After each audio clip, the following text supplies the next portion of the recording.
సృష్టిస్తే జగన్ అప్పుల రాష్ట్రంగా మార్చారని మాజీ ఎమ్మెల్సీ బుద్దా వెంకన్న కీలక వ్యాఖ్యలు చేశారు. జగన్ తన సోషల్ మీడియాలో కూటమి పార్టీల గురించి ఎన్నో తప్పుడు ప్రచారాలు చేపించారని బుద్దా వెంకన్న విమర్శించారు. పవన్ కళ్యాణ్ దెబ్బకి వైఎస్ జగన్కు విలువ లేకుండా పోయిందని, పవన్ కళ్యాణ్ని వైసీపీ నేతలు ఎన్ని మాటలు అన్నారో అని విమర్శించారు. నెల రోజుల్లో అధికారం వచ్చిన నెల రోజుల్లో చూసుకోండి, ఒక్కసారి పాత పేపర్లో పాత మీడియాలో ఒక్కసారి వెనక్కి జరగండి. జగన్మోహన్ రెడ్డి నెల రోజుల్లో 100 మందికి పదవులు వేసుకున్నాడు. చంద్రబాబు నాయుడు గారు నెల రోజుల్లో 2 సార్లు ఢిల్లీ వెళ్ళారు. ఎంతోమంది పారిశ్రామికవేత్తలతో మీటింగ్లు పెట్టారు. 2 సార్లు పోలవరం వెళ్ళారు. అదేంటంటే చంద్రబాబు నాయుడు గారు తిరుగుతున్నాడు.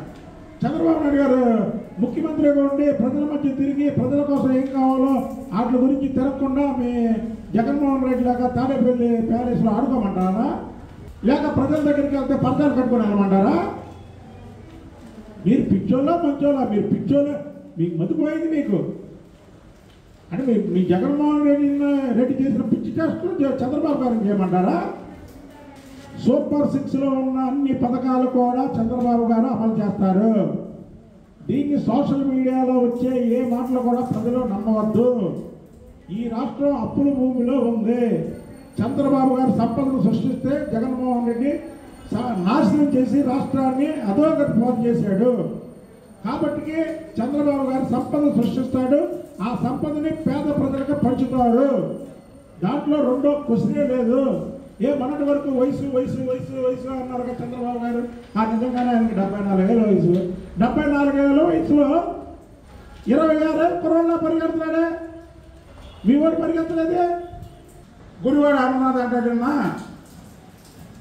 బీపీసీఎల్ 60,000 కోట్లు ఇక్కడ తెస్తారని అంటే ఇది మార్చిలోనే తెలిసిందంట. మార్చిలోనే జగన్మోహన్ రెడ్డితో మాట్లాడారంట. నేను చెప్తున్నాడు వీళ్ళకి మతిపోయింది. వీళ్ళకి పదవులు లేకపోయేసరికి వీళ్ళు ఏంటంటే పదవి కాంక్ష దగ్గర పదవి కాంక్ష తప్ప వేరేదే లేదు. వీళ్ళకి ప్రజల గురించి పట్టించుకోవడం కానీ ప్రజా సేవ చేయడం కానీ జగన్మోహన్ రెడ్డి దగ్గర నుంచి కింద స్థాయి వరకు పదవి కాంక్ష తప్ప వేరే ఆలోచనే లేదు. మరి ఈయనకి ఏమైనా కళ్ళకు వచ్చి చెప్పాడేంటి బీపీసీఎల్ రాష్ట్రానికి 60,000 కోట్లు తీసుకొస్తారని? మరి జగన్మోహన్ రెడ్డి ఎందుకు చెప్పలేదు ఆ రోజు ప్రజలకి? చంద్రబాబు నాయుడు గారి మీద నమ్మకంతో ఇవాళ బీపీసీఎల్ వాళ్ళు 60,000 కోట్లు ఇక్కడ పెట్టుబడి పెట్టడానికి వస్తున్నారు. అంతేగాని జగన్మోహన్